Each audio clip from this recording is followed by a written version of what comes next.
Hi. I got a lamp. It's true. It actually works. I put it together. And wait, the instruction guide is like actually this big. It's a lamp and it has this many pages, but I actually had to use it. If you don't already know, it's Harry Potter week in whatever we call this thing we got going here. And this is kind of odd because my day is Friday and this is Thursday. So I in fact have not seen the last Harry Potter movie yet, but I've read the books, so I already know what happened. So I'm going to talk about my favorite subject in all of Harry Potter, and that would be herbology.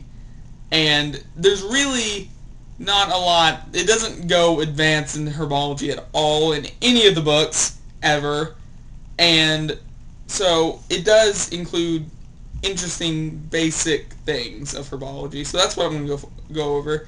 First, we have the mandrake, which is the first plant ever introduced in the Harry Potter series. In the second one, I think. If you haven't seen the movie or read the books or done anything at all with Harry Potter, first of all, you shouldn't even be watching this, but it's a plant. It's just looks like a normal plant on top. Pull it up. The roots are like shaped as a human, and it actually goes through the lifespan like a human. Like it reaches adolescence and adulthood, and adolescents, they like get out of their pots and like start screaming and like throw parties and stuff, and then maturity, they move into other mandrake plant pots, which is, I don't know, kind of similar. There's a lot more that goes on in a human's lifetime, like I would assume. But the younger mandrakes when they resemble like a banshee's scream, and that's why in the second movie they wore earmuffs and yeah. But when they're younger, it'll knock you out for a few hours. But when they're mature, the scream can kill men like instantly, which is crazy. And you actually see pretty cool. I hope, I haven't seen the movie yet, but in the book they do a pretty cool thing on mandrakes towards the end, so that'll be fun to watch. The next one is Devil's Snare, and you saw it in the first movie. You read about it in the first movie. You've read a little bit more about it later on, but not much. It's just really rare. It's like these vines that intertwine with each other, and if you get caught in it, it just squeezes you until pretty much you suffocate. And it's seen after Fluffy in the passageway to the Sorcerer's Stone in the very first one, or Philosopher's Stone if you're in Europe.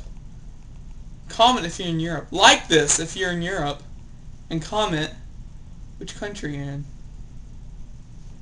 Alright, Devil's Snare is, besides the whole, strangle things, it doesn't like light, which is how Hermione defeats it in the first one.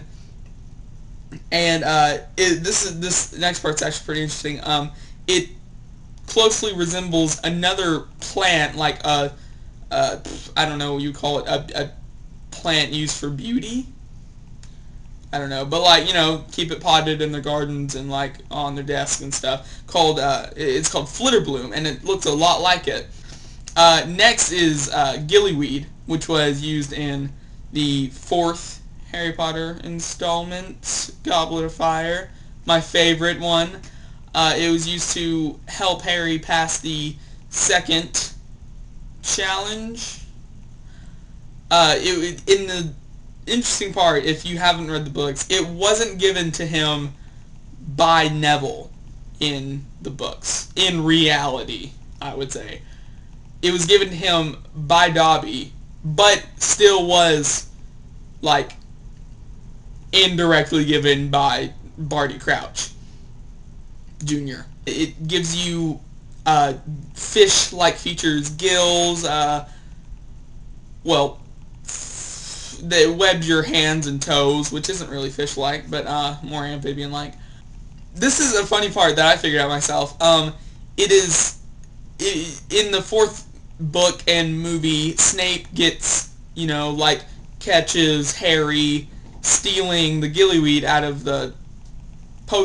his potions cabinet, and, well, which he didn't steal it, but he knew he used it, and he had it, and it's now gone.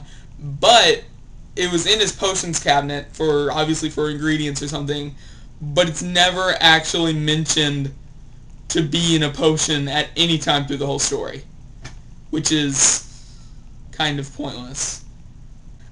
Next one is probably my favorite. It's Dittany.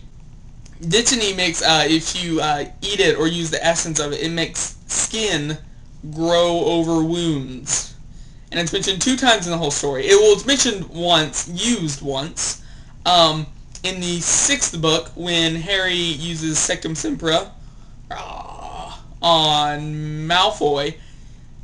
Snape finds him, and Snape just, like, says to Draco that he should use some Dittany to heal his wounds because it might leave scars. And then the second, more important part is in the 7th one, which, if you haven't seen it, I suggest turning it off. Part 1 in the movies, the whole book, obviously.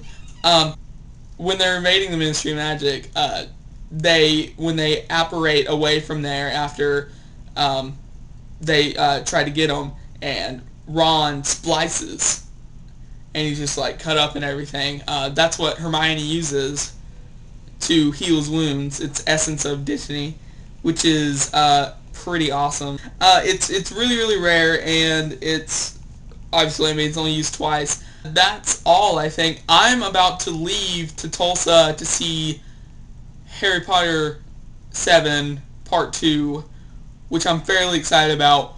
1, because, it's just the movie. 2, because all of the nerds and wizards there. It's just going to be awesome. I hope to see Joey's video later today, since it is Thursday. Maybe I'll put a little snippet after I see the movie in the video. Maybe if you're lucky.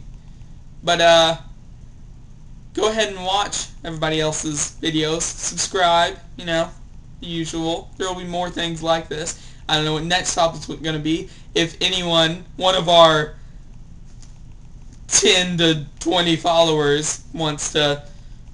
I've been on Twitter too much. One of our 10 to 20 subscribers, you can leave a comment suggesting what the next topic should be. Ah!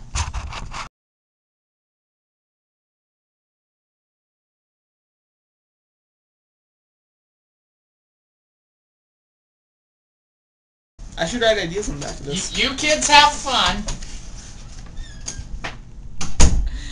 Alright, if you don't already know, it's Harry Potter week. And, really? With your video making. With your talking pictures on the inner tubes. I only have 20 minutes on this. Alright, bye. What? Why do you only... Oh, yeah. Okay. Oh, okay. I'm really leaving this time. Alright. Hi, inner tubes. Hi, bye.